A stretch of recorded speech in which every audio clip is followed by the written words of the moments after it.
রামায়ণ বিশ্বের আদি মহাকাব্য। 24,000-এরও বেশি শ্লোকে সংস্কৃত ভাষায় রামায়ণ সৃষ্টি করেন আদিকবি মহর্ষি বাল্মীকি। এই তথ্যগুলো আমাদের অনেকেরই জানা, যার বেশিরভাগটাই আমরা আমাদের দাদু, ঠাকুমা, দিদিমা এনাদের কাছ থেকে গল্পের আকারে শুনেছি। কিন্তু এখন তো গল্প পড়া বা গল্প শোনার দিন শেষ। ইবুক আর কেন্ডেলের যুগে বাচ্চারা এখন ডিজিটাল মাধ্যমেই গল্প পড়বে বা শুনবে, সেটাই স্বাভাবিক। তাই যুগের বাস্তব অগ্রগতি মেনে ভাষা ও ভবিষ্যৎ চ্যানেল ডিজিটাল মাধ্যমে আমাদের ভবিষ্যৎ প্রজন্মকে উপহার দিতে চায় আমাদের গর্বের মহাকাব্যের এক যুগোপযোগী আপাত সহজবোধ্য রূপ, যা মূল বাল্মীকি রামায়ণকেই গল্পের আকারে বলার চেষ্টা করা হয়েছে। তবে শুধু রামায়ণের গল্প নয়, রামায়ণের অনুষঙ্গে আরও যে পৌরাণিক চরিত্ররা এসেছেন তাদের সকলেরই চিত্রায়ন করার এখানে চেষ্টা করব। আগের পর্বেই আমরা জেনেছি রাম, লক্ষ্মণ, সীতা অযোধ্যায় ফিরে এসেছেন। তাদের সঙ্গে দেখা করতে তাদের পিতা দশরথ স্বর্গ থেকে নেমে এসেছেন অযোধ্যায়। পুত্র স্নেহে অন্ধ দশরথ, তিনি এসেছেন ছেলে, ছেলের বউ সবাইকে দেখতে 14 বছর পরে। রাম লক্ষ্মণ প্রণাম করলেন। দশরথ রামকে বুকে জড়িয়ে ধরলেন, বললেন, তোমাদের ছেড়ে আমি স্বর্গেও সুখ পাচ্ছিলাম না বাবা, আজ তোমাদের দেখে মনটা শান্তিতে ভরে গেল। 14 বছর বনে অনেক কষ্ট পেয়েছো বাবা, যাও এবার অযোধ্যায় গিয়ে ভাইদের সঙ্গে রাজ্য ভোগ করো, দীর্ঘায়ু হও। রাম বললেন, বাবা আপনি ভরত সমেত মা কৈকেয়ীকে ত্যাগ করেছিলেন, আপনি আপনার কথা ফিরিয়ে নিন। দশরথ বললেন, ঠিক আছে বাবা, তাই হবে। আবার লক্ষ্মণকে জড়িয়ে ধরলেন। লক্ষ্মণকে বলছেন, লক্ষ্মণ রামকে জানো? রাম স্বয়ং পুরুষোত্তম ভগবান। তুমি মন প্রাণ ঢেলে রাম সীতার সেবা করো, তাহলেই তোমার ধর্ম, কর্ম, যশ লাভ, স্বর্গ লাভ সব হবে। সীতা দাঁড়িয়েছিলেন হাত জোর করে। দশরথ তাকে দেখে বললেন, মা তুমি রামের ওপর রাগ করো না।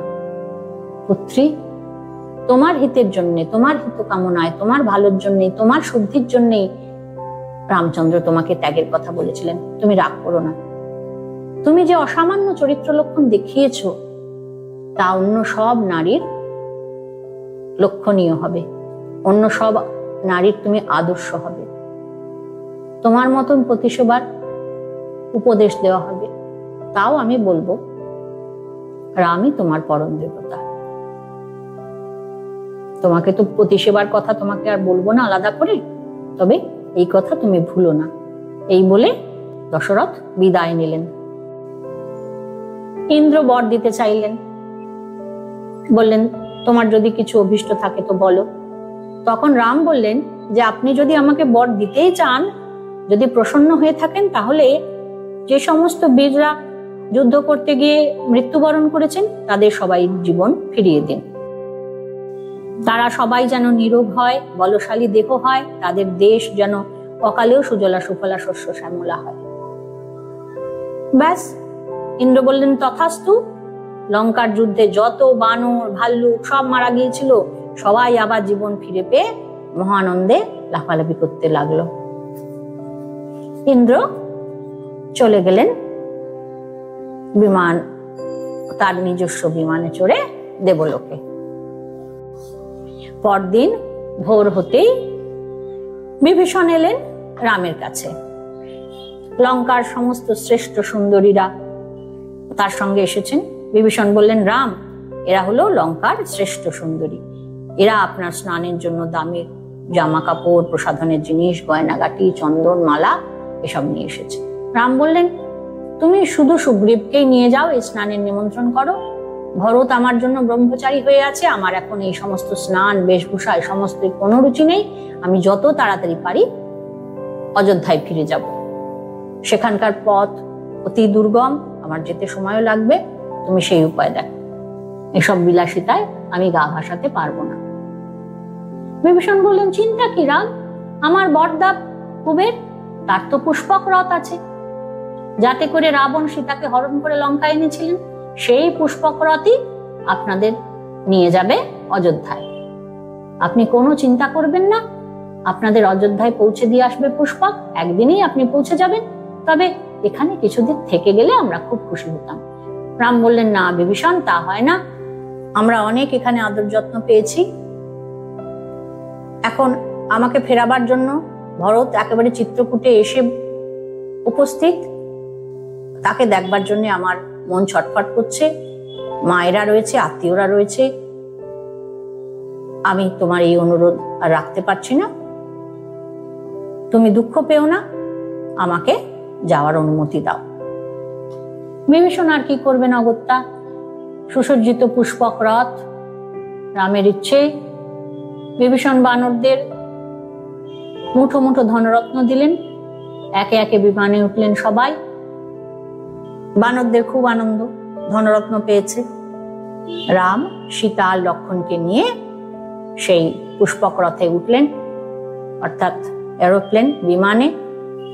লক্ষ্মণ, সুগ্রীব, বিভীষণ, বানর, ভল্লুক, সব রাক্ষসবীর সবাই যাচ্ছে। দেখতে দেখতে আকাশে উঠল বিমান।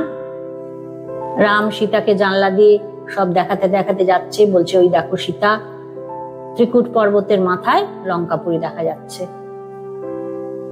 ওই নল নির্মিত সেতু, সুন্দর সেই মহাসাগর, মৈনাক পর্বত, সমুদ্রের উত্তর তীর, সব দেখতে দেখতে তারা চললেন। রামচন্দ্র সীতাকে দেখালেন যে ওই দেখো সেতুবন্ধ তীর্থ, যেখানে মহাদেব আমার প্রতি প্রসন্ন হয়েছিলেন। ওই যে দূরে পাহাড় দেখতে পাচ্ছ, ওখানে কিষ্কিন্ধা। কিষ্কিন্ধা শুনে তো সীতা খুব আনন্দিত, বলছেন যে ওইখানে একটুখানি বিমানটা নামাতে বলুন না প্রভু। রাম বলছে, কেন? সীতা বলছে যে, সীতা তখন বললেন যে সুগ্রীবের স্ত্রী তারা আর অন্যান্য বানরীদের স্ত্রীদের আমরা এই বিমানে তুলে নেব। সীতার ইচ্ছা মতো ওই বিমান নামলো কিষ্কিন্ধায়। বানরের বউরা তো খুব খুশি, সবাই সেজে গুজে সবাই মিলে উঠে পড়লো বিমানে। মানে কত বড় প্লেন, সেটাই আমার অবাক লাগছে যে ইচ্ছা মতো দাঁড় করানো যাচ্ছে, আবার ইচ্ছা মতো সবাইকে তোলাও যাচ্ছে, আবার তাদেরকে নিয়ে বিমান উঠলো আকাশে। আবার যেতে যেতে রাম বলছেন, ওই দেখো সীতা, ঋষ্যমুখ পর্বত, রাবণ তোমাকে হরণ করে নিয়ে যাওয়ার সময় বানররা এখানেই ছিল, ওরা তোমাকে দেখতে পেয়েছিল, তোমার ফেলা অলংকার গুলো ওরা কুড়িয়ে রেখেছিল, আমি তোমার খোঁজে এখানে এলে আমার হাতে অলংকার গুলো ওরা তুলে দিয়েছিল। সমস্ত জায়গাগুলো দেখছে রাম, আর মনে পড়ে যাচ্ছে, আবেগে অস্থির হয়ে উঠছেন। ওই যে পম্পা সরোবর, ওইখানেই বৃদ্ধা তাপসী সবরী আমার প্রতীক্ষায় দিন গুনছিলেন। ওই দেখো সীতা, জনস্থান, ওই আমাদের পর্ণকুটির দেখা যাচ্ছে স্পষ্ট। ইস, কি সুখেই না ছিলাম আমরা ওখানে।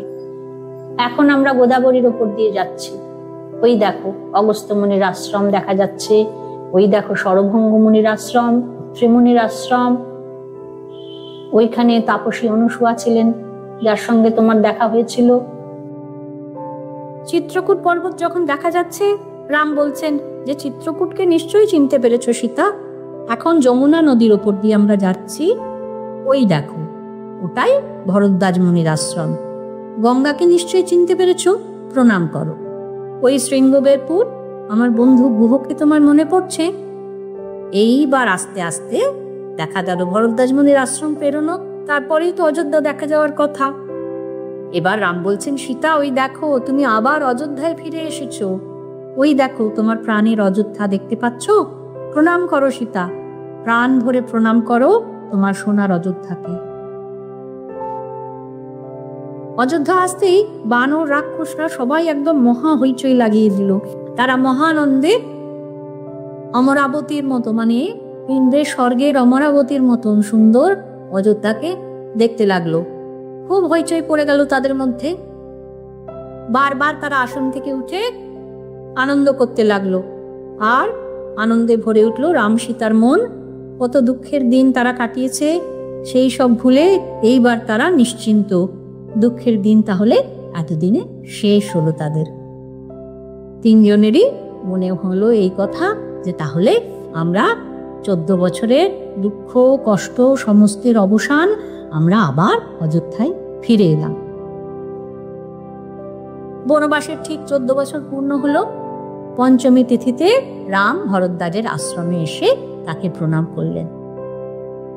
ভরদ্বাজ মুনির কাছে মায়েদের, ভরতের, অন্য সবার কুশল সংবাদ নিচ্ছেন রামচন্দ্র। জানতে চাইছেন যে ভরত আর মায়েরা সবাই জীবিত আছেন তো। ভরদ্বাজ মুনি সহাস্যে বলছেন যে তোমার আজ্ঞাবহ ভরত জটাধারী হয়েছে, তোমার পাদুকা সামনে রেখে তোমার প্রতীক্ষায় বসে আছে। তুমি যখন সমস্ত ভোগ সুখ ত্যাগ করে বনবাসে গিয়েছিলে তখন আমার দুঃখ হয়েছিল, কিন্তু এই যে তুমি শত্রু জয় করে ফিরে এসেছো, খুব আনন্দ হচ্ছে আমার। তোমার সমস্ত সুখ দুঃখ সবই তো আমার জানা। আমার শিষ্যরা অযোধ্যায় গিয়ে তোমার সংবাদ দিয়ে আসবে। আজকের দিনটা তুমি আমার আতিথ্য গ্রহণ করো। রাম সানন্দে সম্মত হলেন। রামচন্দ্রের প্রার্থনায় ভরদ্বাজ মুনির পরে অযোধ্যা পর্যন্ত 3 যোজন রাস্তা, সেই 3 যোজন রাস্তার সমস্ত গাছে অকালে ফুল ফুটলো, ফল এলো, আর বানররা সেই সমস্ত ফল যথেচ্ছভাবে উপভোগ করতে লাগলো। রাম তখন হনুমানকে বললেন যে তুমি শিগগির যাও, গিয়ে অযোধ্যায় আমাদের সংবাদটা দাও আর সেখানকার কুশল জিজ্ঞাসা করো।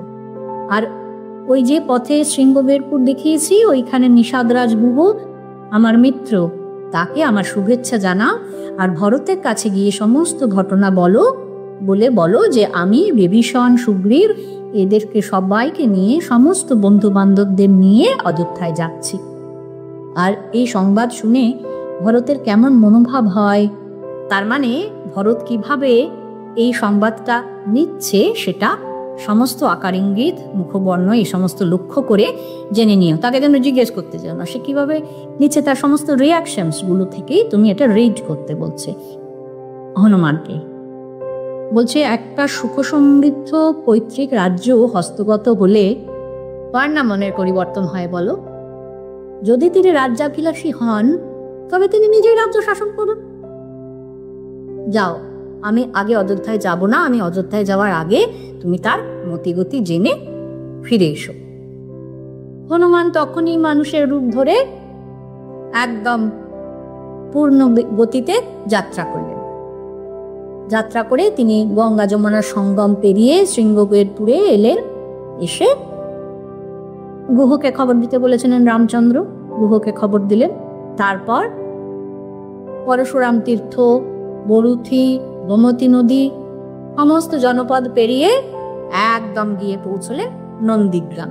আমরা আগেই জেনেছি নন্দীগ্রাম হলো ভরতের মামার বাড়ি। অযোধ্যা থেকে কয়েক ক্রোশের দূরত্ব। হনুমান দেখলেন যে ভরত সেখানে তপস্বীর বেশে একদম রোগা হয়ে গেছে, মলিন জটাধারী তপস্বী। যেমন ধর্মাচরণে থাকেন ঠিক তেমনি ভাবে রামের পাদুকাকে সামনে রেখে, পাদুকা মানে জুতো, সেই জুতো তিনি নিয়ে এসেছিলেন মাথায় করে, সেইটি সামনে রেখে তিনি রাজ্য পরিচালনা করছেন। আর তার আমাত্য, পুরোহিত, সেনাপতি সবাইকেই তিনি কাষায় বর্ণ মানে গেরুয়া ধারণ করিয়েছেন। তারা সবাই গেরুয়া ধারণ করে আছে। হনুমান গিয়ে কৃতাঞ্জলি হয়ে মানে হাত জোর করে রামের বার্তা জানালেন।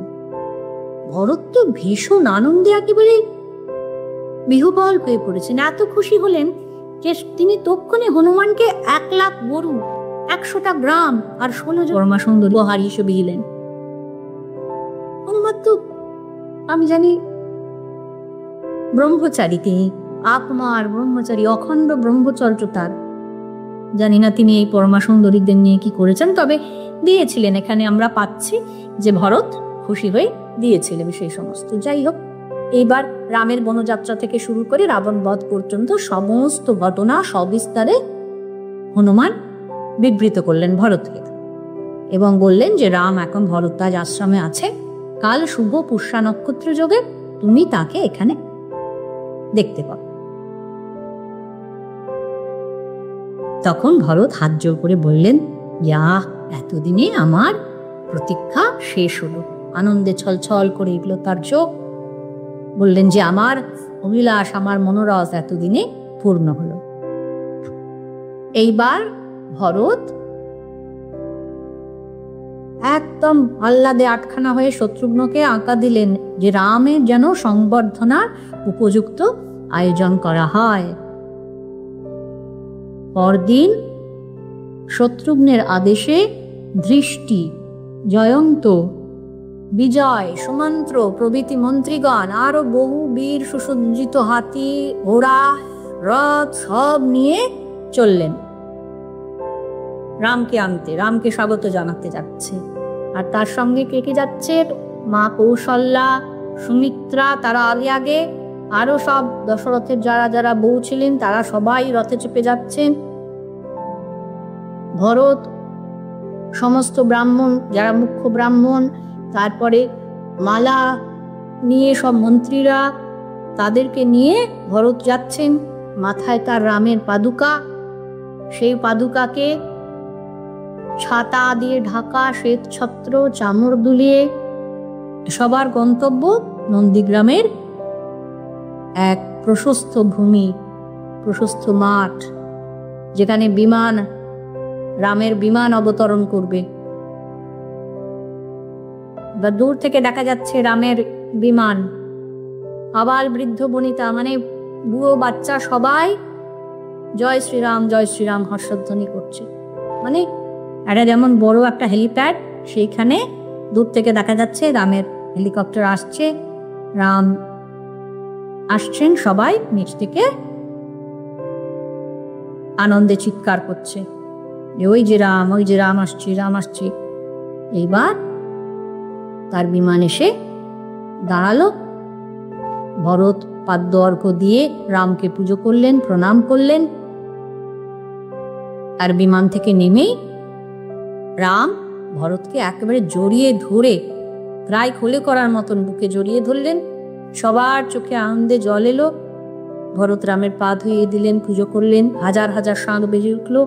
দীর্ঘ 14 বছর বিচ্ছেদের পর রাম, লক্ষ্মণ, সীতা, উর্মিলা সবার সাথে নিশ্চয়ই এক পরস্পরের দেখা হয়েছিল। উর্মিলা নিশ্চয়ই লক্ষ্মণকে দেখতে পেয়ে ওই একইভাবে আপ্লুত হয়েছিলেন আনন্দে। পরস্পরের কুশল বিনিময় করতে লাগলেন। তারপর ভরত, সীতা, লক্ষ্মণকে অভিবাদন করার পর সুগ্রীব, জাম্বুবন সবাইকে ভরত আলিঙ্গন করলেন। তিনি সুগ্রীবকে বললেন যে তুমি আমার 4 ভাইয়ের মতন আরেকজন ভাই, পঞ্চম ভ্রাতা আমার। ভরত বিভীষণকে বললেন যে ভাগ্যক্রমে রাম তোমাকে সহায় রূপে পেয়েছিলেন, তাই জন্যই তিনি এই দুষ্কর কাজটি করতে পেরেছিলেন। এইভাবে সবাইকে অভিবাদন জানিয়ে রামের চরণে সেই পাদুকা ভরত পরিয়ে দিলেন। বললেন আমি এই রাজ্য ন্যায় রূপে রক্ষা করেছিলাম, এইবার এখন আমি তাকে তোমায় ফিরিয়ে দিলাম। আর এদিকে রাম কি করছেন? রাম একে একে মা কৈকেয়ী, মা সুমিত্রা সহ সব মায়েদের প্রণাম করলে সবাই রামকে বুকে জড়িয়ে ধরছেন। ভরত বলছেন যে আমার জন্ম সার্থক, যে আমি যে দায়িত্ব নিয়েছিলাম, যে গুরু দায়িত্ব নিয়েছিলাম যে আপনার রাজ্য রক্ষা করব ট্রাস্টি হয়ে, ন্যাস রূপে মানে ট্রাস্টি হয়ে, সেটা রাখতে পেরেছি, আমার জন্ম সার্থক। আপনার ধনাগার, আপনার সেনাদল সব আপনি বুঝে নিন, দেখে নিন। আমি আপনার তেজপ্রবাহে সবকিছুই 10 গুণ বর্ধিত করেছি। মানে আপনি যা রেখে গিয়েছিলেন তা নষ্ট তো হয়নি, বরং বেড়েছে। এইবার তিনি বলছেন যে আপনি দয়া করে এই গুরুভার থেকে মুক্তি দিন, আপনার সিংহাসনে আপনি নিজেই গিয়ে বসুন, আপনি নিজে বসুন। রাম বললেন বেশ ভরত, তবে তাল হোক। এইবার ভরতের আশ্রমে এসে রাম পুষ্পক দিগণকে বললেন যে আমি আজ্ঞা দিচ্ছি, তুমি ফিরে যাও, ফিরে গিয়ে কুবেরকে বহন করো। তখন বিমান আবার উত্তর দিকে কুবেরালয়ে চলে গেল। এইবার রামচন্দ্রের অভিষেক হবে। রামচন্দ্র রাজি হয়েছেন। ভরত বলছেন যে এবার সবাই দেখুক, আপনার অভিষেক হোক। এইবার শত্রুঘ্ন বললেন যে এইবার নাপিতের দলকে শত্রুঘ্ন আজ্ঞা দিলেন যে রামচন্দ্রকে স্নান করাতে হবে, ক্ষৌর কার্য হবে, সমস্ত জটা পটা সব কেটে ফেলতে হবে, দাড়ি জটা সব মুক্ত হলো। স্নানের পর মালা, চন্দন, মহার্ঘ বসন সমস্ত পরালেন, দামি দামি কাপড় করলেন রাম, মালা চন্দন ফুলের অলঙ্কারে রাম লক্ষণ রাজবেশে সাজালেন নিজে শত্রুঘ্ন, সীতাকে রাজরানীর বেশে সাজালেন দশরথের সব রানীরা, আর বানরীদের সাজাবার ভার নিলেন কৌশল্যা নিজে। বানরী মানে যে সমস্ত বউগা এসেছিলেন, সুগ্রী, দেশকি, তারা, এ সমস্ত আরো যারা এসেছিলেন তাদের সবাই।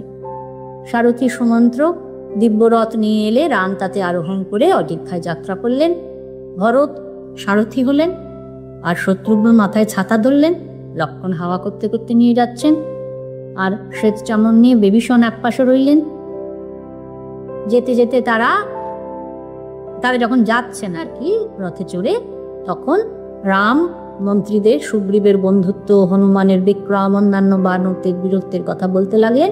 সেই সব শুনে অযোধ্যাবাসীরা বিস্মিত হতে লাগলেন, তারা সবাই শুনছে তো। শত্রুঘ্ন সুগ্রীবকে বললেন, আপনি অভিষেকে জল আনবার জন্য দূত পাঠান।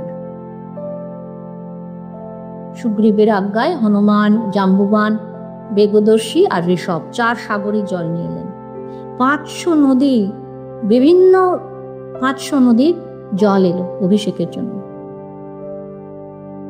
তারপর রাম আর সীতা পাশাপাশি বসলেন একটা রত্নময় সিংহাসনে। বৃদ্ধ বশিষ্ঠ, বিজয়, জাবালি, এই সমস্ত মহামহা পুরোহিত, মহামহা সমস্ত দিগ্বিজয়ী পুরোহিত তারা এলেন। এসে বশিষ্ঠ রামের মাথায় পরিয়ে দিলেন অযোধ্যার রাজমুকুট। তারা যথাবিধি অভিষেক সম্পন্ন করলেন। রামের মাথায় পরানো হলো তার সেই বংশ পরম্পরায় ব্রহ্মার নির্মিত রত্নময় কিরীট, রত্নখচিত যে মুকুট তা পরানো হলো। এই ব্রহ্মার তৈরি মুকুট ইক্ষ্বাকু বংশের রাজারা বংশানুক্রমে শ্রদ্ধার সঙ্গে মাথায় ধারণ করে আসছেন। ব্রাহ্মণদের অনেক গাড়ি, ঘোড়া, ষাঁড়, সোনার কাপড় চোপড় এ সমস্ত রাম দান করলেন। সুগ্রীব আর অঙ্গদকে দামি দামি অলঙ্কার দিলেন। সীতাকে তিনি দিলেন চাঁদের কিরণের মতো উজ্জ্বল এক মুক্তমালা, দামি শাড়ি আর গয়নাগাটি এ সমস্ত দিলেন। সীতা হনুমানের দিকে চেয়ে রয়েছেন, মানে ইচ্ছা করছে তার হনুমানকে কিছু দিতে, সেটা রাম বুঝতে পেরেছেন। তখন রাম সীতাকে বললেন যে তুমি যার প্রতি তুষ্ট তাকেই এই হার দাও। এত সুন্দর হার সীতার ইচ্ছে করছে না মনে হচ্ছে যে দিতে। তখন সীতা সেই মুক্তোর মালা, রামের অনুমতি যখন রাম দিয়েছেন, রাম তো বলেইছেন যে তোমার যাকে ইচ্ছে দাও, তোমার যাকে মনে হচ্ছে যে এটা দেবে দাও। সীতা সেই মুক্তোর মালা হনুমানকে দিলেন। হনুমান তার তেজ, ধৈর্য, যশ, দক্ষতা, সামর্থ্য, বিনয়, নীতি, পৌরুষ, বিক্রম, বুদ্ধি সমস্ত রকমের স্বীকৃতি পেলেন সীতার কাছ থেকে। সীতাকে মা বলতেন তো, মায়ের স্বীকৃতি সমস্ত হনুমান সবার সামনে গ্রহণ করলেন। অভিষেক পর্ব মিটে গেল। অন্যান্য বানর আর বিভীষণ যথাযোগ্য উপহার লাভ করলেন। অভিষেকের পর সুগ্রীব আর বিভীষণ তাদের লোকজন নিয়ে ফিরে গেল যে যার দেশে। রাম এবার লক্ষণকে যুবরাজ্যে অভিষিক্ত করতে চাইলেন, কিন্তু লক্ষণ তাতে সম্মত হলেন না। লক্ষণকে বলে নিয়ে তুমি যুবরাজের পদ গ্রহণ করো। লক্ষণ তাতে রাজি হলেন না। তখন রাম ভরতকে যুবরাজ রূপে অভিষিক্ত করলেন।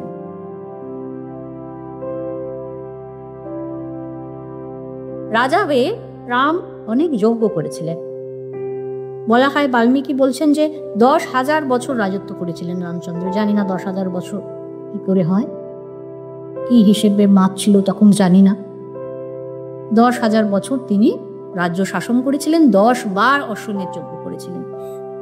বলা হয় তার রাজ্যকালে নাকি কোনো স্ত্রী বিধবা হয়নি। 10,000 বছর কেউ বেঁচে থাকতে পারে বলে আমার জানা নেই।